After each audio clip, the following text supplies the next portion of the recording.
خزانے، بتاؤ اے مفلسوں کہ پھر کیوں تمہارا دل اضطراب میں ہے؟ ارے کیوں مانگے دنیا والوں سے، کیوں جائیں دنیا والوں کے پاس؟ میرے آقا وہ ہیں جن کے در سے تاجدار پلتے ہیں۔ اس گلی کا گدا ہوں میں جس میں مانگتے تاجدار پھرتے ہیں، کیوں جہاں کے تاجداروں خواب میں دیکھی وہ شے جو آج جھولیوں میں گدایان در کی ہے۔ ارے آقا کا در جب موجود ہے تو دنیا والوں سے کیوں مانگنا ہے؟ ہم نے اللہ سے مانگنا ہے، اللہ کے حبیب علیہ الصلوۃ والسلام کی بارگاہ میں التجا کرنی ہے، اور وہ بھی اس لیے کرنی ہے کہ اللہ نے یہ در دکھایا ہے، وہی رب ہے جس نے تجھ کو ہم تن کرم بنایا، ہمیں بھیک مانگنے کو تیرا آستاں بتایا، تجھے حمد ہے خدایا۔ تو ہمیں دنیا والوں سے زندگی بھر ایک اصول بنا لو اپنا، خودداری ہونی چاہیے نا۔ خوددار کو غیب سے عطا کیا جاتا ہے۔ اللہ سے یہ دعا مانگو، یا اللہ مجھے بانٹنے والا بنانا، مجھے دینے والا بنانا، کبھی مانگنے والا نہ بنانا، پھر دیکھو تمہاری عزت بھی بڑھتی ہے، تمہاری روزی میں بھی برکت ہو جائے گی۔ تو بہرحال اللہ ہمیں کبھی کسی کا محتاج نہ بنائے، غیب کے خزانوں سے عطا فرمائے۔ درود پاک پڑھتے رہیے، جھولیاں بھری جاتی رہیں گی۔ ایک بار پھر محبت کے ساتھ باواز بلند درود پاک پڑھ لیں، صلو علی الحبیب محمد صلی اللہ علیہ وسلم۔ آج ماشاءاللہ درود پاک پر کافی زبردست کلام ہوا۔ ایک اور شاندار وظیفہ، اللہ اکبر، بلکہ شاید میں یہ کہوں تو غلط نہیں ہوگا کہ افضل ترین وظیفہ، جی ہاں، آج اس پر بات کریں گے، اور وہ کتنا اہم ہے ہماری زندگی میں، ہمارے ایمان کے لیے، وہ بھی انشاءاللہ پتہ چل جائے گا۔ صحابی رسول حضرت شداد بن اوس رضی اللہ تعالیٰ فرماتے ہیں کہ ہم صحابہ کرام علیہ رضوان اللہ پاک کے آخری نبی رسول ہاشمی صلی اللہ تعالیٰ علیہ وسلم کی خدمت میں حاضر تھے۔ آپ علیہ الصلوۃ والسلام نے ہم سے پوچھا، حل فیکم غریب، کیا کوئی تم میں اجنبی تو نہیں بیٹھا؟ تو صحابہ کرام نے کہا نہیں حضور، ہم سارے مسلمان ہی ہیں اور کوئی غیر نہیں ہے۔ تو نبی پاک علیہ الصلوۃ والسلام نے فرمایا ایسا کرو، دروازے بند کر دو۔ صحابہ نے دروازے بند کر دیے۔ اب آپ علیہ الصلوۃ والسلام نے فرمایا ارفعوا ایدیکم وقولوا لا الہ الا اللہ، ہاتھ اوپر اٹھا لو اور لا الہ الا اللہ پڑھنا شروع کر دو۔ حضرت شداد بن اوس کہتے ہیں ہم سب نے ہاتھ اوپر اٹھائے اور کلمہ پاک پڑھنا شروع کر دیا۔ کچھ دیر اسی طرح ہم ذکر کرتے رہے، نبی پاک ذکر کرواتے رہے، اور اس کے بعد مالک جنت قاسم نعمت صلی اللہ تعالی علیہ وسلم نے خوشخبری سناتے ہوئے فرمایا ابشروا فإن اللہ قد غفر لکم، تمہیں بشارت ہو کہ بے شک اللہ پاک نے تمہیں بخش دیا ہے۔ مزید آپ علیہ السلام نے یہ بھی فرمایا کہ الحمدللہ، اے اللہ پاک تو نے مجھے یہ پاکیزہ کلمہ دے کر بھیجا، اسے پڑھنے کا حکم دیا اور اس پر جنت کا وعدہ بھی فرمایا، بے شک تو اپنے وعدے کے خلاف نہیں کرتا۔ سبحان اللہ۔ تو کلمہ طیبہ افضل الذکر لا الہ الا اللہ، اس کے کمال کے فضائل ہیں۔ کیا خوبصورت شعر شاعر لکھتے ہیں نا، حسبی ربی جس نے کہا فیض کے دریا کو پایا، گوہر مقصد ہاتھ آیا، لا الہ الا، کھل جائیں در جنت کے، دوزخ کی سب آگ بجھے، دل سے کوئی ایک بار کہے لا الہ الا اللہ، پڑھو لا الہ الا اللہ، لا الہ الا اللہ۔ سبحان اللہ۔ کلمہ طیبہ کے بہت فضائل ہیں، یاد رہے یہ افضل ترین ذکر بھی ہے، بہترین وظیفہ بھی ہے۔ یہی کلمہ پڑھ کر غیر مسلم مسلمان ہوتا ہے۔ یہی مبارک کلمہ سچے دل سے پڑھنے کی برکت سے غیر مسلم کے سب گناہ دھل جاتے ہیں اور وہ جنت کا حقدار بن جاتا ہے۔ حلیت الاولیاء میں ہے، دو عالم کے مالک و مختار مکی مدنی سرکار صلی اللہ تعالی علیہ وسلم نے فرمایا، اللہ پاک ارشاد فرماتا ہے بے شک میں ہی اللہ ہوں، میرے سوا کوئی عبادت کے لائق نہیں، پس اے لوگوں میری ہی عبادت کرو۔ تم میں سے جو کوئی میری بارگاہ میں سچے دل سے لا الہ الا اللہ کی گواہی کے ساتھ آئے گا وہ میری پناہ میں داخل ہوگا، اور جو میری پناہ میں داخل ہوا وہ میرے عذاب سے محفوظ ہو گیا۔ کیا بات ہے، سبحان اللہ۔ کلمہ طیبہ کے مختلف نام ہیں، یاد رکھیے گا، لا الہ الا اللہ محمد الرسول، مل کر پڑھ لیں، لا الہ الا اللہ محمد الرسول اللہ صلی اللہ تعالی علیہ وسلم۔ اس کے بہت سارے نام ہیں، اس کا ایک نام کلمہ توحید بھی ہے، کلمہ اخلاص بھی ہے، اسے کلمہ احسان بھی کہتے ہیں، اسے کلمۃ التقوی بھی کہتے ہیں۔ اس مبارک کلمے کا ایک نام کلمہ ثابتہ یعنی ثابت شدہ کلمہ، پکا کلمہ، نام مٹنے والا کلمہ، ہمیشہ رہنے والا کلمہ بھی ہے۔ سبحان اللہ، اتنے حدیث اور اتنے فضائل ہیں اس کے بارے میں۔ صحابی رسول حضرت ابو ہریرہ رضی اللہ تعالیٰ عنہ فرماتے ہیں، میں نے اللہ پاک کے آخری نبی رسول ہاشمی صلی اللہ تعالیٰ علیہ وسلم کی خدمت میں عرض کی، یہ بخاری شریف کی حدیث ہے کہ یا رسول اللہ صلی اللہ تعالیٰ علیہ وسلم، قیامت کے دن آپ کی شفاعت سے حصہ پانے والے خوش نصیب لوگ کون ہوں گے؟ فرمایا اے ابو ہریرہ، میرا گمان یہی تھا کہ تم سے پہلے مجھ سے کوئی یہ بات نہیں پوچھے گا۔ نبی پاک کو یہ بھی پتا تھا سوال کون پوچھے گا مجھ سے۔ فرمایا کیونکہ میں حدیث سننے کے معاملے میں تمہاری حرص کو جانتا ہوں۔ پھر فرمایا اے ابو ہریرہ، قیامت کے دن میری شفاعت پانے والا خوش نصیب وہ ہوگا جو سچے دل سے لا الہ الا اللہ کہے گا۔ ایک بار پھر پڑھ لیں، لا الہ الا اللہ محمد الرسول اللہ صلی اللہ تعالی علیہ وسلم۔ حضرت عثمان بن مالک رضی اللہ تعالی سے روایت ہے، رسول رحمت شفیع امت صلی اللہ تعالی علیہ وسلم نے فرمایا، جو بندہ صرف اور صرف اللہ پاک کی رضا کی خاطر لا الہ الا اللہ کہے، بے شک اللہ پاک اس پر دوزخ حرام فرما دیتا۔ ایک بار پھر پڑھ لیں، لا الہ الا اللہ محمد الرسول صلی اللہ تعلم انہ لا الہ الا اللہ دخل الجنہ، یعنی جو اس حال میں مرا کہ وہ جانتا ہے اللہ پاک کے سوا کوئی عبادت کے لائق نہیں تو وہ جنت میں داخل ہوگا۔ ایک حدیث پاک میں ہے، پیارے آقا مکی مدنی مصطفیٰ صلی اللہ علیہ وسلم نے فرمایا، ثمن الجنتی لا الہ الا اللہ۔ بڑی پیاری حدیث ہے، اتنی مختصر ہے مگر کیا پیاری بات فرما دی۔ آپ کہیں جناب مجھے ڈیفنس میں بنگلہ چاہیے، آپ اگلا سوال ہوگا کتنے کا ہے، قیمت کیا ہے، پرائس کیا ہے، مجھے فلاں والا نیا موبائل چاہیے، ہاں مجھے بھی چاہیے، قیمت تو بتاؤ۔ اچھا جناب فلاں قسم کی گاڑی چاہیے مگر یہ تو بتاؤ کتنے کی ہے، جیب میں پیسے ہوں گے تو گا نا۔ اب اگر آپ سے کوئی کہے کہ جنت کی قیمت کیا ہے، جنت کا ثمن کیا ہے، جنت کا داخلہ کیسے ملے گا، ہائے ہائے، نبی پاک نے ایک لائن میں جنت کی قیمت بیان فرما دی۔ آقا فرماتے ثمن الجنہ لا الہ الا اللہ، آقا فرماتے جنت کی قیمت لا الہ الا اللہ۔ پھر پڑھ لو، لا الہ الا اللہ محمد الرسول اللہ صلی اللہ علیہ وسلم۔ ایک اور روایت میں ہے، رسول اکرم نور مجسم صلی اللہ تعالی علیہ وسلم نے فرمایا، مفاتیح الجنتی شہادت لا الہ الا اللہ، جنت کی چابیاں لا الہ الا اللہ کی گواہی دینا ہے۔ اللہ اکبر، سبحان اللہ، یہ ہے کلمہ طیبہ، یہ ہے سبحان اللہ کلمہ طیبہ کی برکتیں، سبحان اللہ۔ اب ایک عجیب واقعہ آپ کو سناتا ہوں، اور واقعہ ہے حضرت با یزید بستامی کا۔ آؤ مل کر تین بار پھر کلمہ طیبہ پڑھ لو، لا الہ الا اللہ محمد الرسول اللہ۔ لا واہ واہ واہ، پڑھتے رہا کرو یار، زبان کو عادی بناؤ۔ پتہ ہے آپ کو ابھی آگے حدیث سنو گے آپ، افضل الذکر، لوگ پوچھتے ہیں نا یار سب سے افضل ذکر بتائے، حدیث کے الفاظ ہیں افضل الذکر لا الہ الا اللہ، سب سے افضل اگر کوئی ذکر ہے نا تو وہ لا الہ الا اللہ ہے، پڑھتے ہی نہیں ہے۔ انشاءاللہ آگے اس پہ بات کرتے ہیں۔ میں واقعہ سناتا ہوں۔ حضرت بایزید بستامی رحمت اللہ تعالی علیہ ایک مرتبہ سفر میں تھے، آپ کو غیب سے آواز آئی، اے بایزید سمعان نامی شہر میں جاؤ، وہاں کے غیر مسلموں کے ساتھ ان کے عید کے اجتماع میں شرکت کرو۔ بایزید فرماتے ہیں کہ اللہ پاک کی پناہ، میں غیر مسلموں کے تہوار میں شرکت کروں؟ آپ نے کہا کہ نہیں، یہ میرے لیے پیغام نہیں ہو سکتا۔ رات سوئے، خواب میں پھر یہی آواز آئی، بایزید جاؤ اور غیر مسلموں کے فلاں تہوار میں عید میں شرکت کرو۔ پھر یہ کہتے میں اٹھ گیا، خواب سے کانپنے لگا، سوچ رہا تھا کہ یہ کس کی آواز ہے، مجھے کون پیغام دے رہا ہے، کہیں شیطان کی طرف سے تو نہیں؟ کہہ رہے میں بیدار تھا تو جاگتے میں آواز آئی، اے بایزید ڈرنے کی ضرورت نہیں، تم میرے فرما بردار ہو، مگر غیر مسلموں والا لباس پہنو، ان کے اجتماع میں جاؤ، ایک راز ہے اس میں۔ اب حضرت بایزید اللہ کے برگزیدہ بندوں میں سے ہیں، اب سمجھ گئے کہ یہ شیطان کی طرف سے آواز نہیں ہے، یہ رحمان کی طرف سے پیغام ہے۔ آپ نے لباس پہنا اور آپ چلے گئے غیر مسلموں کے تہوار میں۔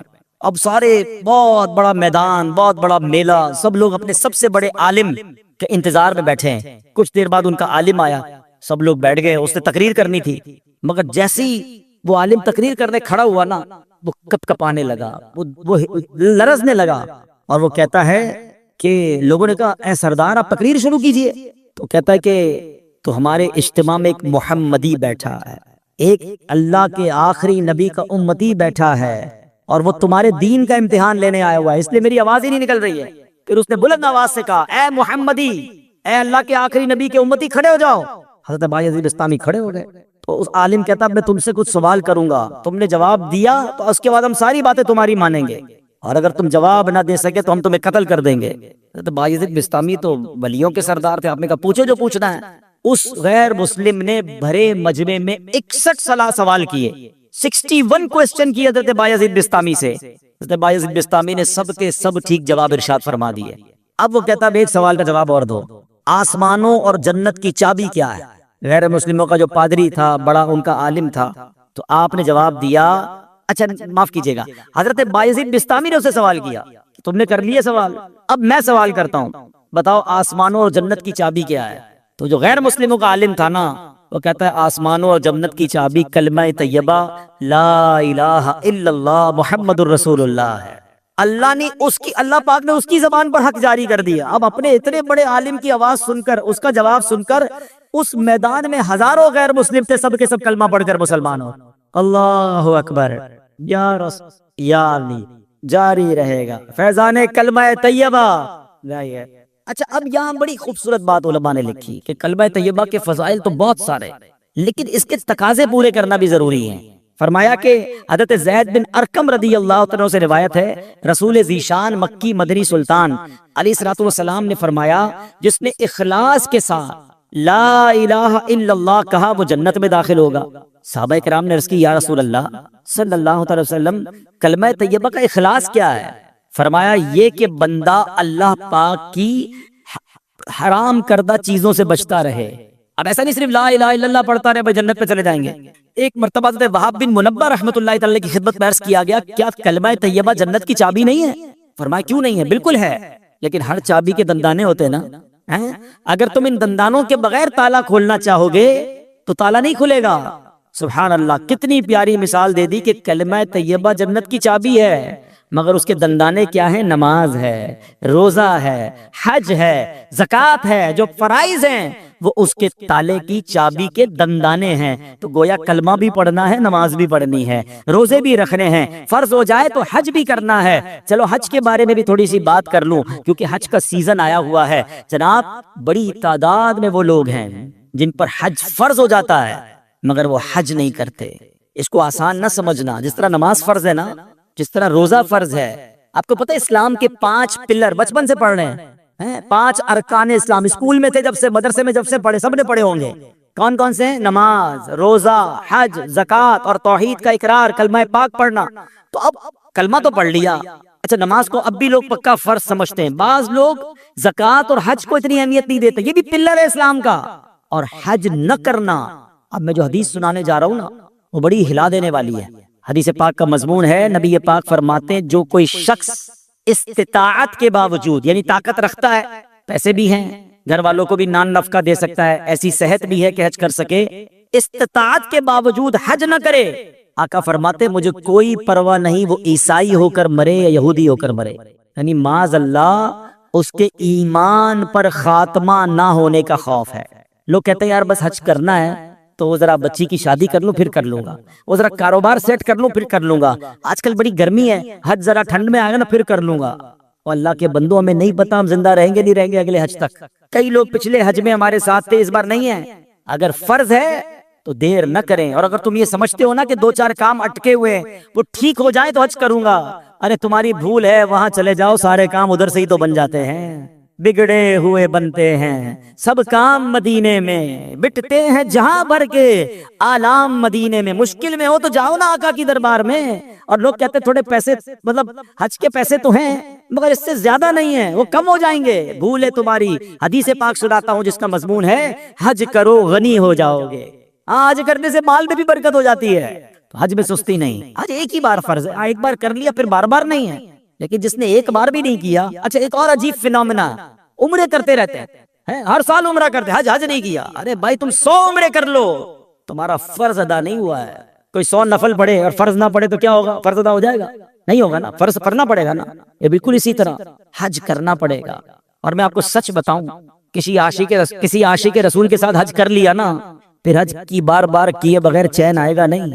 حج کا مزہ بھی اور ہے، حج کا لطف ہی اور ہے۔ عرفات کا میدان، مزدلفہ کی راتیں، مینا کی بہاریں، آؤ جمعرات کی رات ہے، حج کا ذکر ہوا ہے۔ اللہ سے دعا کرتے ہیں اللہ کلمہ پاک کی برکت سے اسی سال ہم سب کو حج نصیب فرما دے۔ اے اللہ تیرے خزانوں میں کمی نہیں، ہمیں اسی سال تیرے گھر آ کر لبیک پڑھنا بھی نصیب فرما دے۔ میرے رب کے خزانوں میں کمی نہیں ہے، لیکن حج کرنے کی پکی نیت رکھو، اور اگر حج فرض ہو گیا تو اس کی تاخیر نہ کریں۔ تو پتہ چلا کلمہ جو ہے وہ جنت کی چابی تو ہے، لیکن جناب والا اس کے دندانے بھی ہیں، اور اس کے دندانے کیا ہیں؟ اس کے دندانے یہ ہیں کہ نماز پڑھے، روزہ رکھے، اور حج فرض ہو تو حج ادا کرے، زکوٰۃ کے شرائط پائے جائیں تو زکوٰۃ دے۔ پھر دیکھیں انشاءاللہ یہ جنت کی چابی کیسے کام کرتی ہے۔ حضرت نوح علیہ السلام نے ایک بار اپنے بیٹے کو کمال کی نصیحت فرمائی۔ حضرت نوح علیہ السلام کا آخری وقت آ گیا، آپ نے اپنے بیٹے کو نصیحت کرتے ہوئے فرمایا بیٹا میں تمہیں دو باتوں کا حکم دیتا ہوں اور دو باتوں سے منع کروں گا۔ بیٹا میں تمہیں حکم دیتا ہوں کہ کلمہ طیبہ لا الہ الا اللہ کی کثرت کرتے رہو۔ بے شک اگر ترازو کے ایک پلڑے میں ساتوں آسمانوں اور ساتوں زمینیں رکھ دی جائیں، دوسرا ایک پلڑے میں کلمہ طیبہ رکھ دیا جائے، تو ساتوں آسمانوں اور ساتوں زمینیں کا جو وزن ہے اس کے مقابلے میں کلمہ طیبہ کا وزن بڑھ جائے گا۔ دوسری نصیحت فرمائی بیٹا سبحان اللہ و بحمدہ کی کثرت کیا کرو، بے شک یہ ہر چیز کی تسبیح ہے، اس کی برکت سے مخلوق کو روزی دی جاتی ہے۔ دوسرا وظیفہ کیا مل گیا؟ سبحان اللہ و بحمدہ، سبحان اللہ و بحمدہ، سبحان اللہ و بحمدہ۔ روزی میں کمال کا وظیفہ ہے، جس کی روزی میں پرابلم ہو روز صبح کم از کم 112 بار پڑھ لیا کرو۔ اب آئیے فرماتے بیٹا میں تمہیں مزید دو نصیحتیں کرتا ہوں، شرک اور تکبر سے بچتے رہنا۔ تو یہ دو باتیں پازیٹو جو کرنے والی ہیں، دو باتیں جن سے بچنا ہے، اس کو پکڑ لیجئے۔ کلمہ پاک اور سبحان اللہ و بحمدہ کا ذکر کرنا ہے، اور شرک اور تکبر سے بچنا ہے۔ یہ حضرت نوح علیہ السلام کی سبحان اللہ وصیت بھی ہے اور شاندار نصیحت بھی ہے۔ اور سبحان اللہ کلمہ پاک کی ایک اور فضیلت سنیں۔ حضرت عبداللہ ابن عباس فرماتے دن اور رات میں کل 24 گھنٹے ہیں، اور کلمہ طیبہ کے حروف بھی 24 ہی ہیں۔ جو ایک بار کلمہ طیبہ پڑھتا ہے اس کا ہر حرف 1 گھنٹے کے گناہوں کا کفارہ بن جاتا ہے۔ بس جب بندہ ہر روز ایک مرتبہ کلمہ طیبہ پڑھے اس پر کوئی گناہ باقی نہیں رہتا۔ اب سوچو تو دن میں کئی بار کلمہ پاک پڑھتا ہے اس پر کتنا اجر و ثواب ملتا ہوگا۔ تو یہ ذکر جو ہے اپنی زندگی میں شامل کر لیجئے۔ نبی پاک علیہ السلام نے فرمایا قیامت کے دن اللہ پاک فرشتوں سے فرمائے گا کلمہ طیبہ پڑھنے والوں کو میرے قریب کر دو اور میرے عرش کے سائے میں جگہ دو، بے شک میں ان سے محبت کرتا ہوں۔ اللہ کا محبوب بننا ہے تو کلمہ پاک کا ورد کیجئے۔ اللہ اکبر۔ میں نے ایک شروع میں بات کہی تھی کہ افضل الذکر کیا ہے، اب حدیث سن لو۔ احمد مجتبی رسول خدا صلی اللہ علیہ وسلم نے فرمایا افضل الذکر لا الہ الا اللہ و افضل الدعاء الحمدللہ۔ آقا فرماتے ہیں افضل ذکر ہے لا الہ الا اللہ اور افضل دعا ہے الحمدللہ۔ تو سبحان اللہ کلمہ شکر بھی ادا کرنا ہے۔ بہرحال میرے پیارے اسلامی بھائیوں، اب ایک اور اہم بات سبحان اللہ کہ ہمیں جب آخری وقت کسی کا آ جائے نا، کسی مردے کا، کسی شخص کا آخری وقت، انتقال کا وقت قریب آ جائے، تو اس وقت اس کے پاس جا کر کلمہ پاک کی تلقین کرنی چاہیے، کلمہ سکھانا چاہیے۔ نبی پاک کا فرمان لَقِنُوا مَوْتَاكُمْ لَا إِلَٰهَ إِلَّا اللَّهُ، اپنے مردوں کو لا الہ الا اللہ کی تلقین کرو، یعنی جو مرنے کے قریب ہو اسے کلمہ سکھاؤ، اس طرح کہ اس کے پاس بلند آواز سے کلمہ پڑھو۔ اب اس کا طریقہ بھی سمجھ لیں۔ بعض اوقات پتہ ہے کیا غلطی کرتے ہیں، کسی کا آخری وقت ہو اس کے پاس جا کر کہتے کلمہ پڑھو، لا الہ الا اللہ پڑھو، لا الہ الا اللہ محمد رسول اللہ پڑھو۔ یہ نہیں کرنا چاہیے۔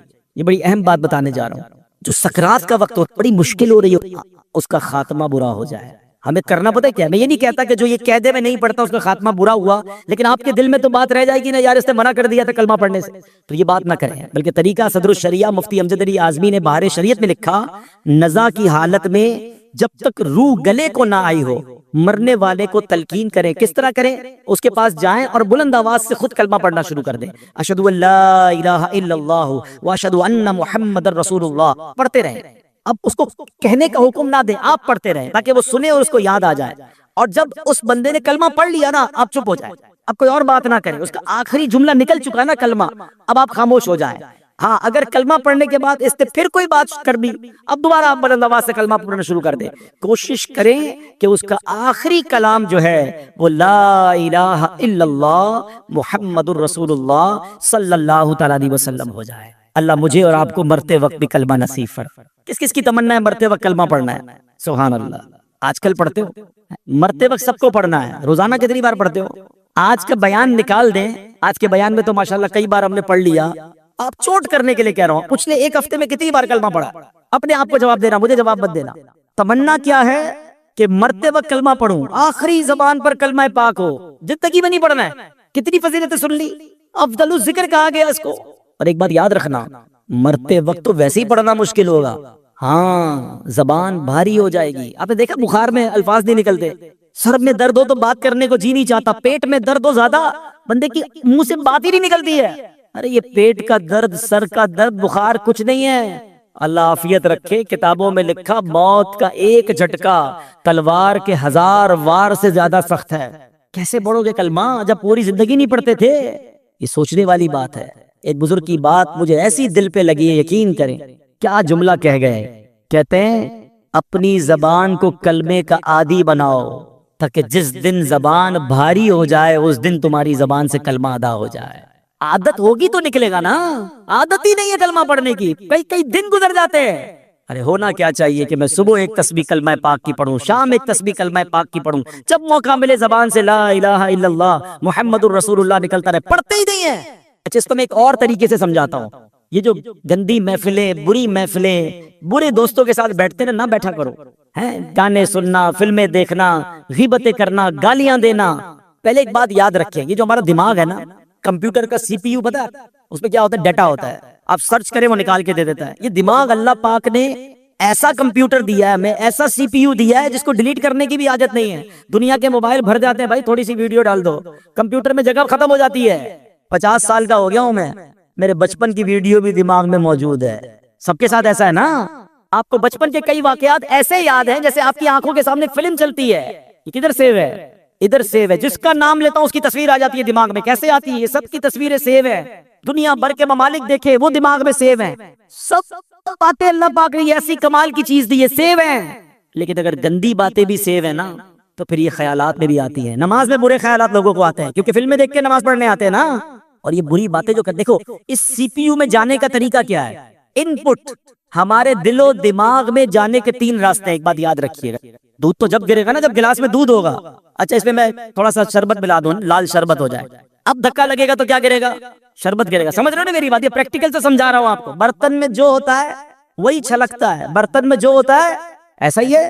اب آؤ میں سمجھاتا ہوں۔ جس کے دماغ میں بری باتیں ہیں نا، گندی باتیں ہیں، بری محفلوں میں بیٹھا ہے، غلط دیکھ رہا ہے، غلط سن رہا ہے، غلط بول رہا ہے، جب دھکا لگتا ہے نا پھر وہی باہر نکلتا ہے۔ آپ دیکھ لیں اچھے خاصے نیک نمازی جھگڑا ہو جائے کسی سے، ارے باپ رے باپ ایسی گالیاں نکلتی ہے، بندہ اس کو کیا ہو گیا یار؟ پتا چلتا ہے کہیں بیٹھتا ہے گالیاں سنتا ہے، ٹھیک ہے نا؟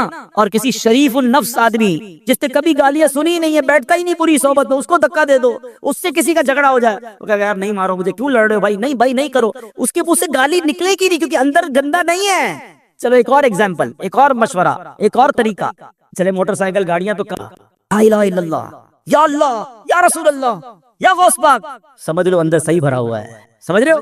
اندر آپ کا پاک بھرا ہوا ہے، جھٹکا لگ رہا ہے، اچھا ہی نکل رہا ہے، مگر ایسے بھی لوگ یہاں بیٹھے ہوں گے، اللہ کرے نہ بیٹھے ہوں لیکن سن رہے ہوں گے کہ جب جھٹکا لگتا ہے نا گالی نکلتی ہے، ابے تیری، ابے او، پتہ موت کا جھٹکا لگے گا اور خطرناک جھٹکا لگے گا۔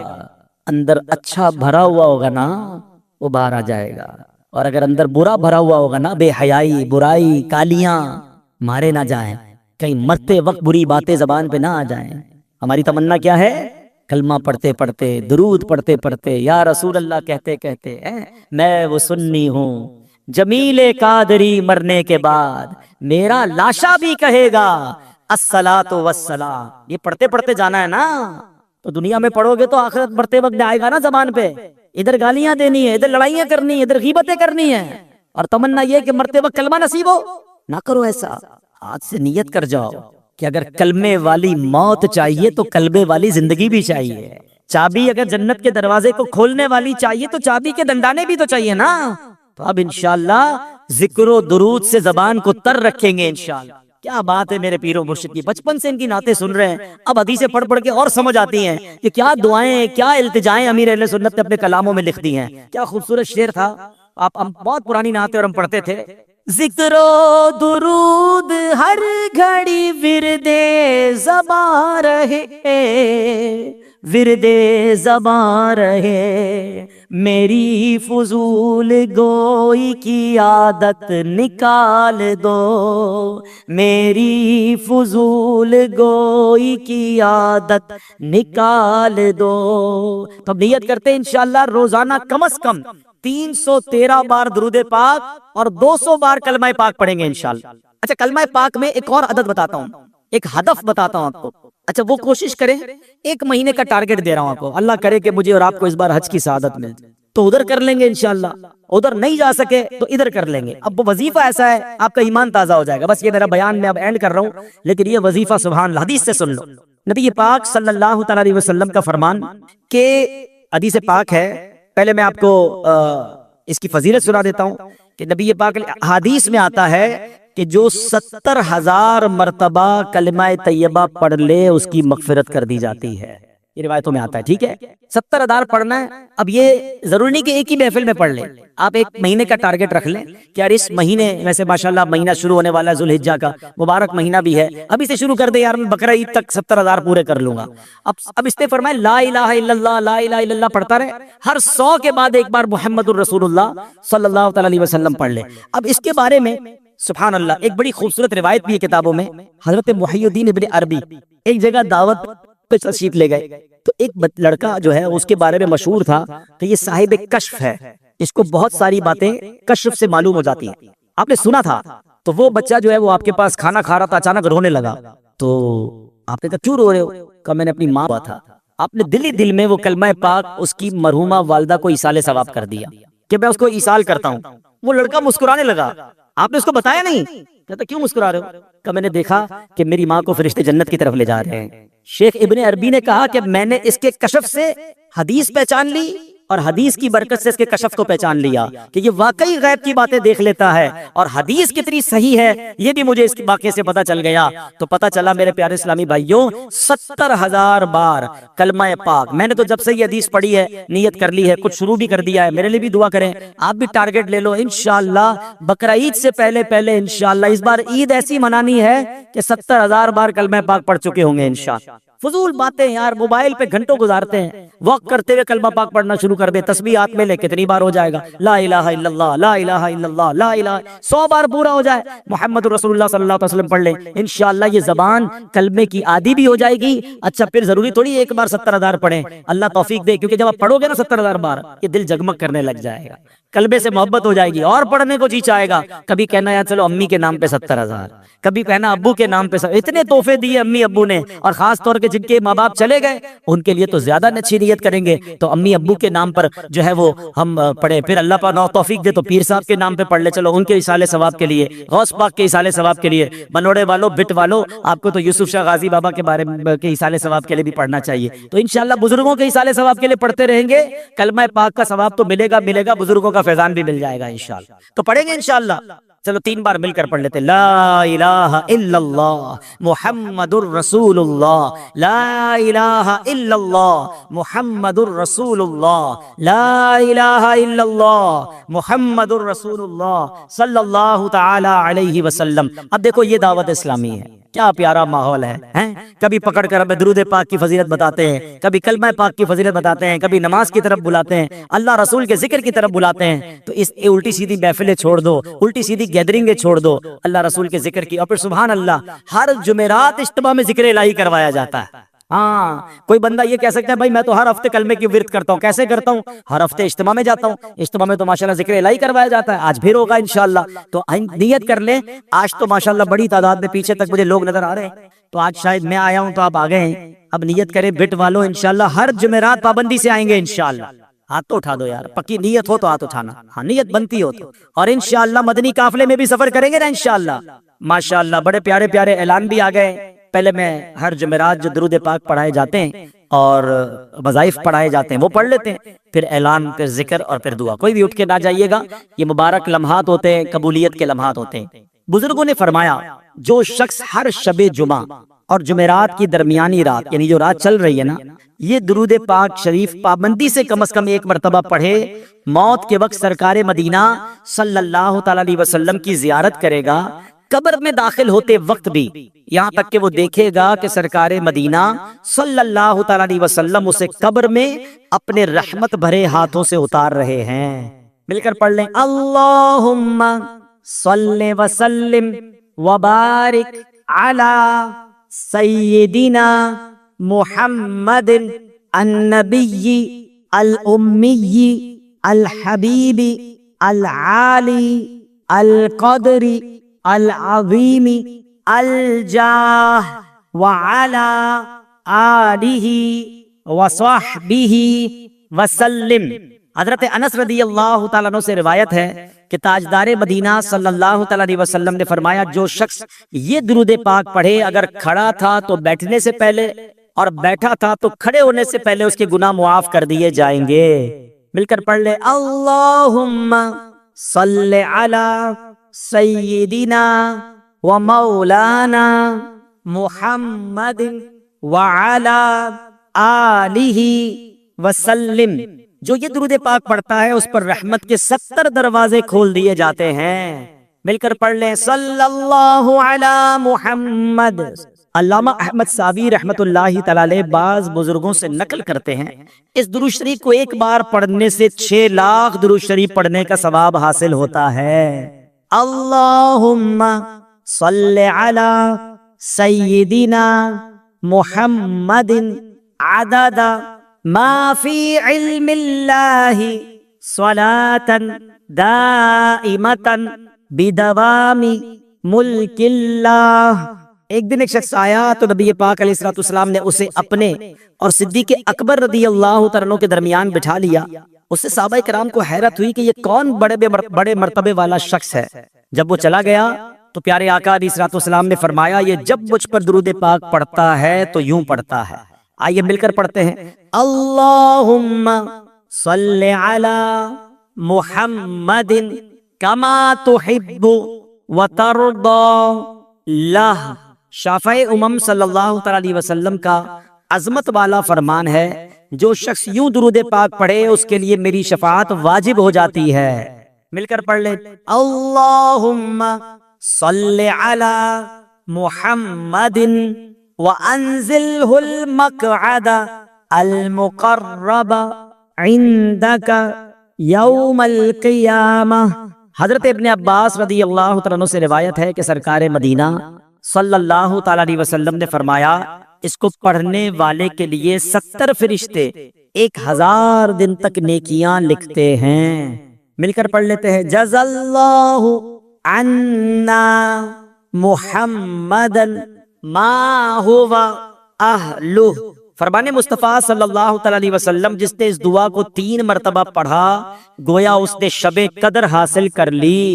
مل کر پڑھ لیں، لا الہ الا اللہ الحلیم الکریم سبحان اللہ رب السماوات السبع ورب العرش العظیم.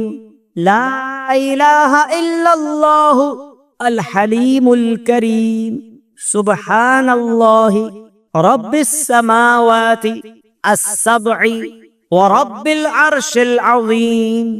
لا الہ الا اللہ الحلیم الکریم سبحان اللہ رب السماوات السبع ورب العرش العظیم.